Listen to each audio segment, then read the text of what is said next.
चालाक बूढ़ा आदमी और जंगल का संरक्षक। उत्तराखंड के पहाड़ों में बसे जंगलों के बीचों बीच आरव नाम के एक देवता का वास था। एक समय में एक कुशल शिकारी आरव ने जंगल का रक्षक बनने के लिए अपने पुराने तौर तरीके त्याग दिए थे।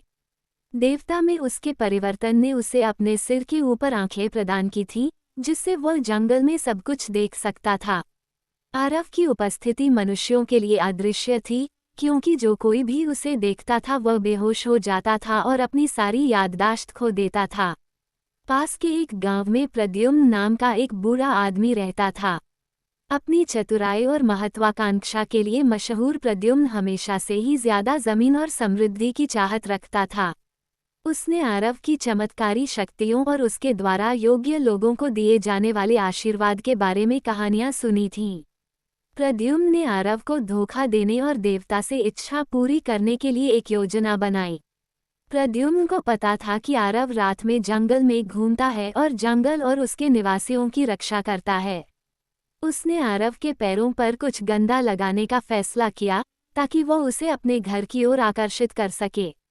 एक चांदनी रात में प्रद्युम्न जंगलों में गया और उन रास्तों पर चिपचिपा राल और कीचड़ बिखेर दिया, जिन पर आरव अक्सर चलता था। आरव, जिसके पैर गंदगी और राल से सने हुए थे, गुस्से में था।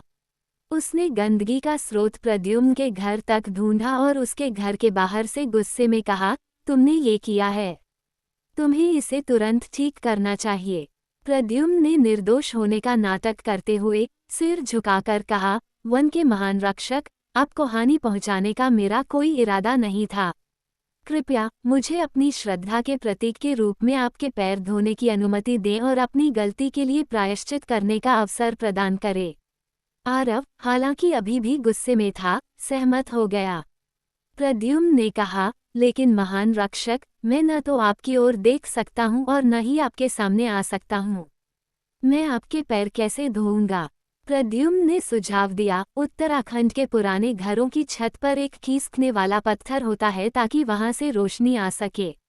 कृपया अपने पैर उस जगह से नीचे रखें। आरव ने कहा, ठीक है, मैं अपने पैर तुम्हारी छत से नीचे रखूंगा। उसने आरव के पैरों पर सावधानी से पानी डाला और उन्हें साफ करने के लिए सुगंधित जड़ी बूटियों का इस्तेमाल किया। काम करते हुए उसने शांति से बात की, देवता के प्रति अपने गहरे सम्मान और प्रशंसा को व्यक्त किया। आरव का गुस्सा धीरे धीरे कम हो गया और वह प्रद्युम्न की स्पष्ट ईमानदारी से प्रभावित हुआ। इस कार्य से प्रसन्न होकर आरव ने प्रद्युम्न की एक इच्छा पूरी करने का फैसला किया। बोलो, बूढ़े आदमी, आरव ने कहा, क्योंकि मैं तुम्हारी श्रद्धा के बदले में तुम्हारी एक इच्छा पूरी करूंगा। प्रद्युम्न ने धूर्त मुस्कान छिपाते हुए कहा, मैं अपने गांव के आसपास की सारी भूमि और अपने लोगों की समृद्धि की कामना करता हूँ। आरव ने अपने वचन के अनुसार अपना हाथ उठाया और प्रद्युम्न को उसकी इच्छा के अनुसार आशीर्वाद दिया। गांव के आसपास की भूमि फल फूल रही थी और गांव के लोग समृद्ध हो रहे थे। पेड़ों पर भरपूर फल लग रहे थे, नदियों में साफ पानी बह रहा था और वन्यजीव फल फूल रहे थे। गांव के लोग प्रद्युम्न का सम्मान करते थे और मानते थे कि उनकी बुद्धि ने उन्हें सौभाग्य दिया है। हालांकि आरव ने ऐसी इच्छा पूरी करने के संभावित परिणामों को भी पहले से ही भांप लिया था। उसने प्रकृति के संतुलन को बनाए रखने के लिए गांव पर कड़ी नजर रखने का फैसला किया। अब एक सम्मानित और समृद्ध बुजुर्ग प्रद्युम्न ने अपनी नई मिली संपत्ति का बुद्धिमानी से इस्तेमाल किया। उसने आरव के नाम पर एक मंदिर बनवाया ताकि हर कोई उसका आशीर्वाद प्राप्त कर सके और हमेशा उसे रक्षक के रूप में पूज सके। जैसे जैसे साल बीतते गए, जंगल के देवता को धोखा देने वाले चालाक बूढ़े प्रद्युम्न की कहानी एक किंवदंती बन गई। उसका नाम प्रशंसा और सावधानी दोनों के साथ बोला जाता था, जिससे सभी को याद दिलाया जाता था कि बुद्धि और बुद्धिमत्ता अप्रत्याशित पुरस्कारों की ओर ले जा सकती है। और विस्परिंग वुड्स के भीतर आरव जंगल पर नजर रखता रहा।